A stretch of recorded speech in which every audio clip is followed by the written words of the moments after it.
দাদু ভাই, ঘুম ভাঙলো তোমার? হ্যাঁ দাদু, কিন্তু তুমি আমায় ডাকোনি কেন? আমি যে বললাম সকালে উঠে আমি রেডিওতে মহালয়া শুনবো। না না, আসলে তোমরা অত রাতে বাড়িতে ঢুকলে, আর দিল্লি তো খুব একটা কাছে নয়, ভাবলাম ক্লান্ত আছো। না না দাদু, এই প্রথমবার আমি দুর্গাপূজায় এ বাড়িতে এসেছি, আমি কিচ্ছু মিস করতে চাই না। তোমাকে কিচ্ছু মিস করতে হবে না। এই দেখো, পাল দাদু কত সুন্দর মায়ের মূর্তি গড়েছেন।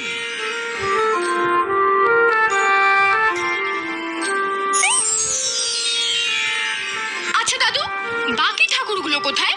বাকি ঠাকুর? তুমি কোন ঠাকুরের কথা বলছো দাদু ভাই? মায়ের ছেলে মেয়েরা তো সব ওখানেই আছে।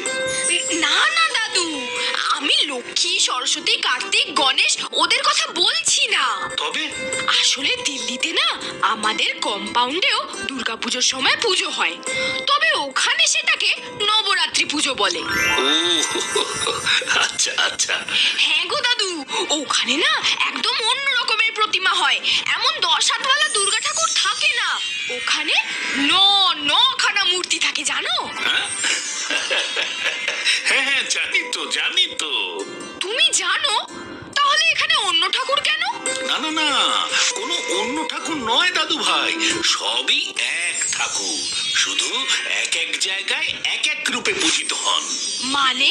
মানে এই যেমন ধরো, তোমাকে আমি দাদু ভাই বলে ডাকি, তোমার বাবা মা তোমাকে ঋষি বলে ডাকে, আবার তোমার স্কুলের বন্ধুরা তোমায় ঋষিরাজ বলে ডাকে, তাতে কি তুমি তিনটে আলাদা মানুষ হয়ে গেলে? তা তো নয়। তেমনি এই যে নবরাত্রির 9 দেবী, মানে শৈলপুত্রী, ব্রহ্মচারিণী, চন্দ্রঘণ্টা, কুষ্মান্ডা, স্কন্দমাতা, কাত্যায়নী, কালরাত্রি, মহাগৌরী, সিদ্ধিদাত্রী, এরা সবাই হলেন দেবী দুর্গারই 9 রূপ। তাই? কিন্তু এতগুলো রূপ কেন গো দাদু? কারণ দেবী দুর্গার কাজ হলো দুষ্টের দমন আর শিষ্টের পালন, আর সেই জন্যই দেবী নানা সময়ে বিভিন্ন রূপে আবির্ভূত হয়েছেন আর জগৎকে বিপদের হাত থেকে রক্ষা করেছেন। কি বিপদের হাত থেকে রক্ষা করেছেন দাদু? সে কি আর একটা বিপদ দাদু ভাই, এক এক রূপে এক একটা বিপদ থেকে উদ্ধার করেছেন। আচ্ছা, দেবীর এত রূপে আবির্ভূত হওয়ার কারণ কি? সে বলতে গেলে তো দাদু ভাই অনেকগুলো গল্প বলতে হবে। বলো না দাদু, প্লিজ বলো, প্লিজ আমাকে সব কটা রূপের গল্প বলো প্লিজ। প্রথমে হলো দেবী শৈল কি যেন বললে? দেবী শৈলপুত্রী।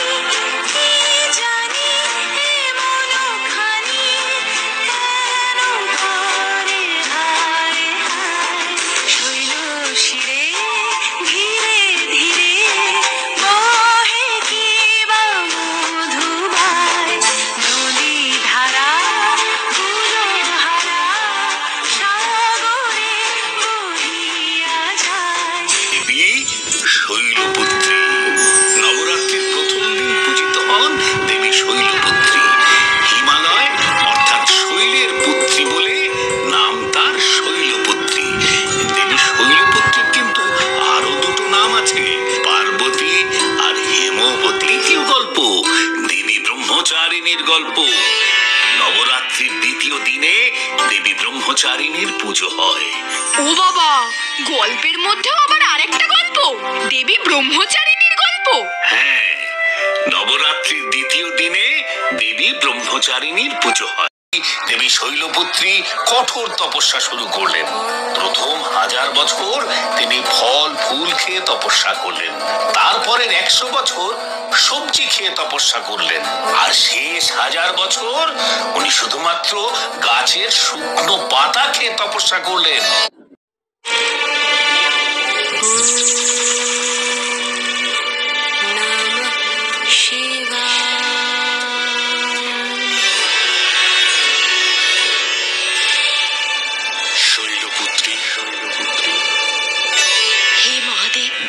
প্রজাপতি ব্রহ্মার বরে আমি আপনাকে স্বামী রূপে পেয়েছি, তবুও আমি আপনার সম্মতির জন্য অপেক্ষা করছি প্রভু।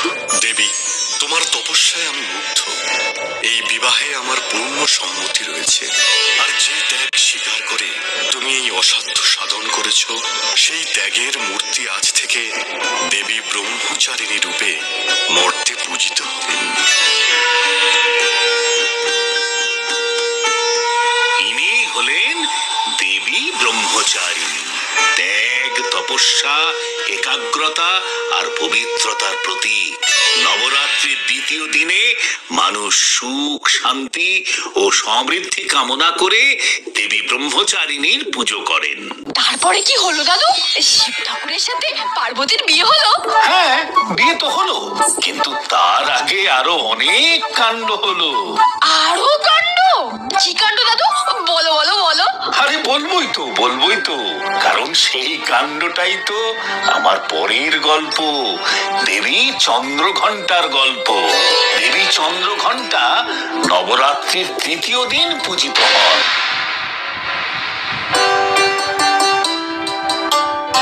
মা পার্বতী, পিতা, মাতা, তুমি কি তৈরি মা? সন্ধে হয়ে গেছে, বিয়ের লগ্ন আর একটু পরেই শুরু হয়ে যাবে। হ্যাঁ মাতা, আমি তৈরি। এতদিন তোমাকে আমি সব সময় দু হাত দিয়ে আগলে রেখেছি, এখন তুমি নিজে সংসার করতে যাবে, আনন্দ হবে না বলো?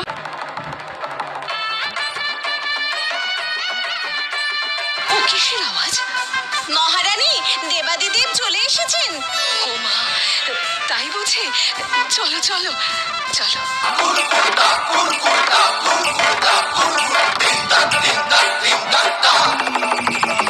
শিবের বিয়ারে,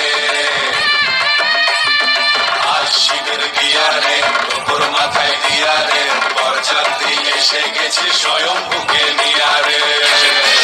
কি কেমন গর্বিস?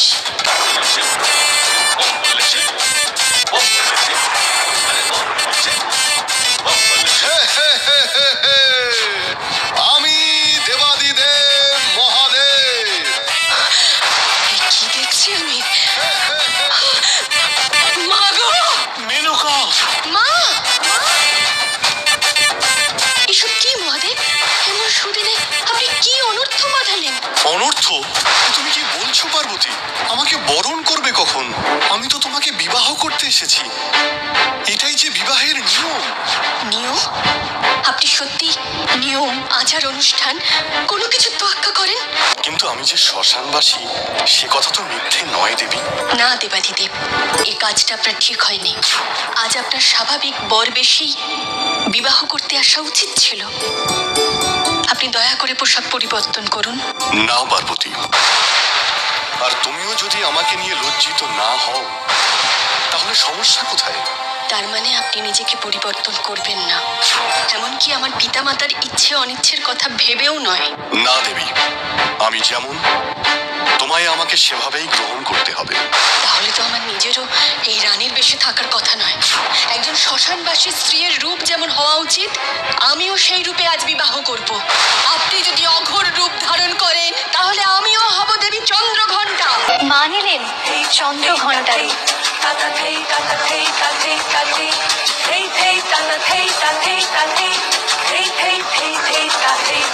দেব মানবের আর ভয় নেই, অসুর দলনি আমি শক্তি, সকল দেবের বলে বলিয়ান।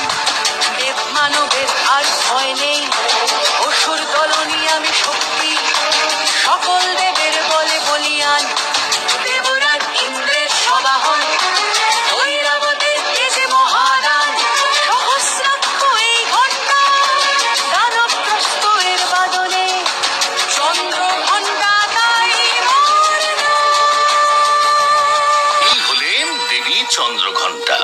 শাস্ত্রে বলে, দেবী চন্দ্রঘণ্টার আরাধনা করলে দেবী মানব জীবন থেকে সমস্ত পাপ, ক্লেশ, বিষণ্ণতা, উদ্বেগ, কষ্ট দূর করে দেন। যে শিব ঠাকুরের রাগকে সবাই ভয় পায়, সেই শিব ঠাকুর পর্যন্ত দেবী চন্দ্রঘণ্টার রূপ দেখে ভয় পেয়ে গেলেন। আচ্ছা আচ্ছা, এবার পরের গল্পটা বলো প্লিজ প্লিজ।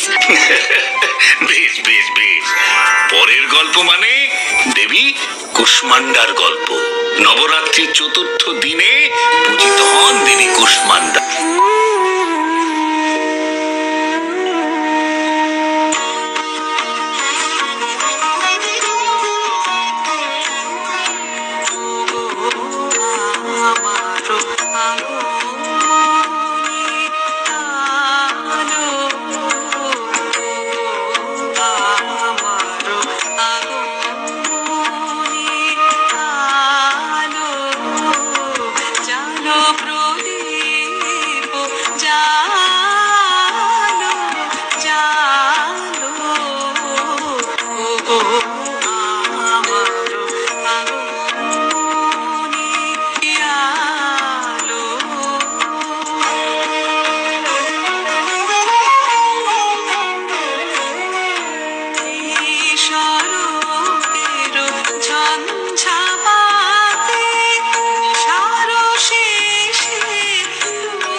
নবরাত্রির চতুর্থ দিনে পূজিত হন দেবী কুষ্মান্ডা।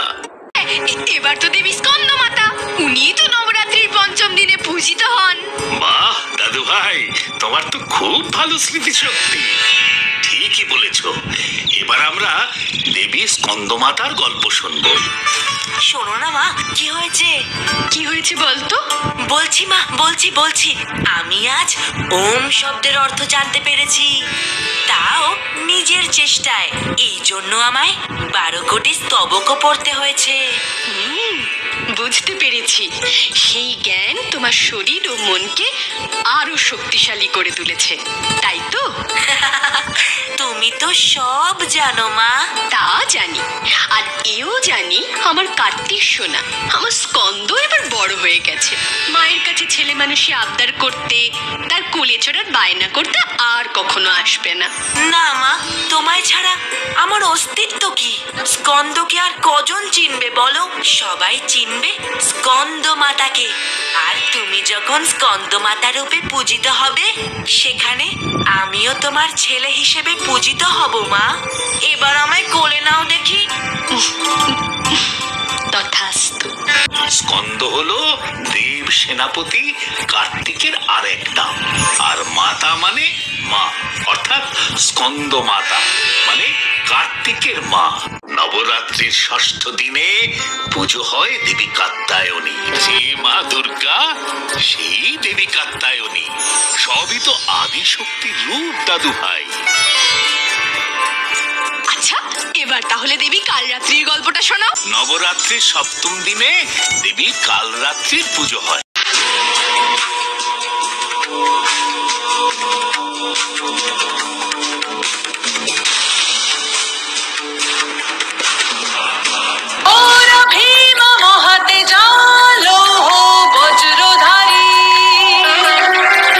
আমি বিগত দশনা, আমি কাল রাত্রি ভয়ঙ্করী।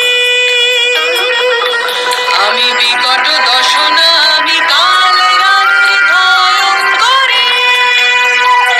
এই হলেন দেবী কালরাত্রি, আদি শক্তির রুদ্ররূপ। বাবা, কি ভয়ঙ্কর! হ্যাঁ, আর তাই তো দেবীর অপর নাম ভয়ঙ্করী। এই দেবীকে আরাধনা করলে উনি ভূত, প্রেত, প্রাকৃতিক দুর্যোগ, হিংস্র পশুদের থেকে মুক্তি প্রদান করেন। তবে এবার যে গল্পটা শোনাবো সেটা দেবীর সৌম্য মূর্তির গল্প, দেবী মহাগৌরীর গল্প। দেবী পার্বতী যখন শিবকে স্বামী রূপে পাওয়ার জন্য রোদে জলে ভিজে বছরের পর বছর ধরে তপস্যা করছিলেন, তখন তার দেহের রং বিবর্ণ হয়ে যায়।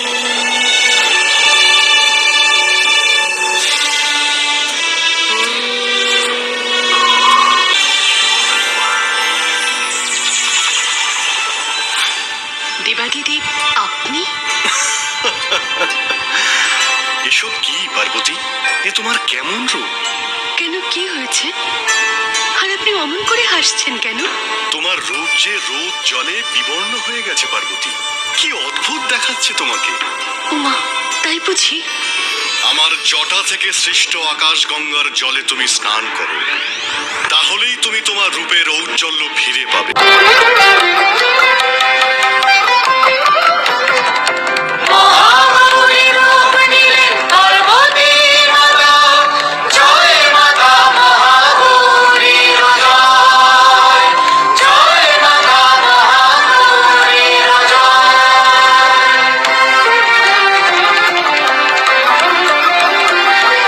নবরাত্রির অষ্টম দিনে দেবী মহাগৌরীর পুজো হয়। এবার শেষ গল্পটা দেবী সিদ্ধিদাত্রীর।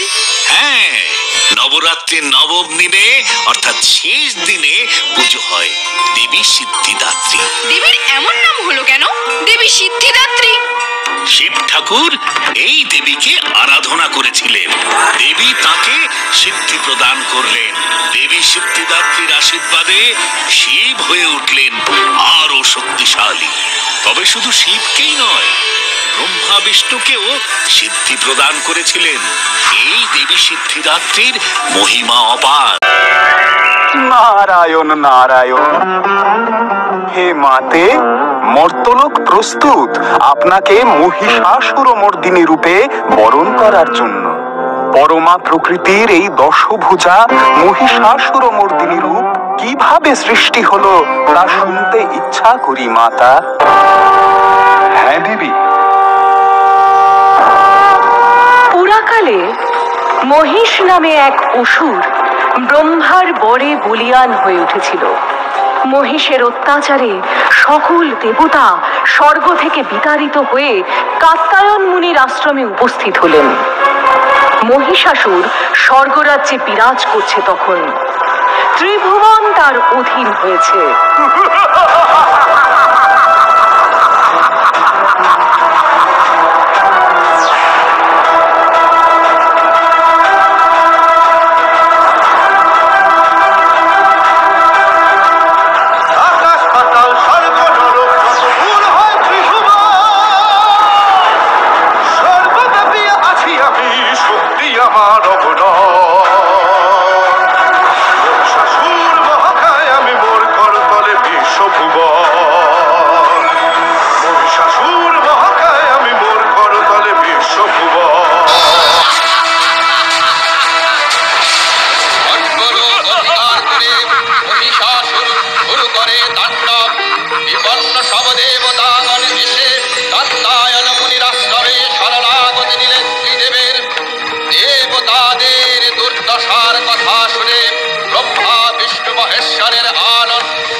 শ্রীমূর্তি মহাশক্তি দেবগলের অংশ সম্ভূতা, দেবগলের সমষ্টিভূত তেজপিণ্ড এক বরবর্ণিনী শক্তিস্বরূপিণী দেবী মূর্তি ধারণ করলে এই দেবীর আনন শ্বেতবর্ণ, নেত্র কৃষ্ণবর্ণ, অধরপল্লব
জগৎ কলুষীন করব।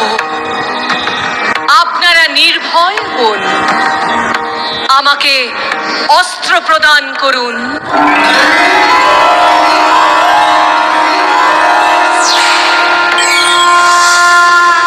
শঙ্কর দিলেন ত্রিশূল, বিষ্ণু দিলেন চক্র, বরুণদেব দিলেন শঙ্খ, অগ্নিদেব দিলেন শক্তি, ধনুর্বাণ দিলেন পবনদেব, ইন্দ্র দিলেন বজ্র, ব্রহ্মা দিলেন অক্ষমালা কমণ্ডলু, যম দিলেন সুদীপ্ত খড়্গ, অভেদ বর্গ দিলেন বিশ্বকর্মা, বাষ্পী দিলেন নাগহার, হিমাচল দিলেন সিংহবাহন, নানাস্ত্রে দেবী হলেন সুসজ্জিতা।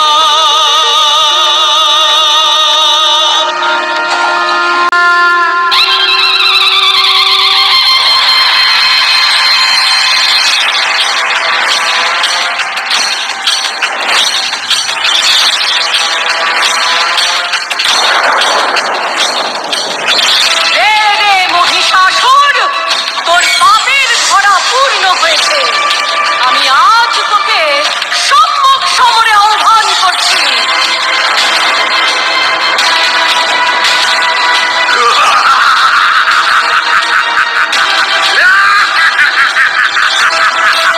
সামান্য এক নারী মহিষাসুরকে বনে আহ্বান করছে। মহিষাসুর, আস্ফালন না করে রণক্ষেত্রে আয়। আমি দেবী কাত্যায়নী, দশভুজা। তোর বিনাশের জন্যই আমার আবির্ভাব।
শ্বেতবর্ণ, নেত্র কৃষ্ণবর্ণ, অধরপল্লব আরক্তিম ও করতলদ্বয় তাম্রাভ। তিনি কখনো বা সহস্রভুজা, কখনো বা অষ্টাদশভুজা রূপে প্রকাশিত হতে লাগলেন। এই ভীমকান্ত রূপিণী দেবী ত্রিগুণ মহালক্ষ্মী।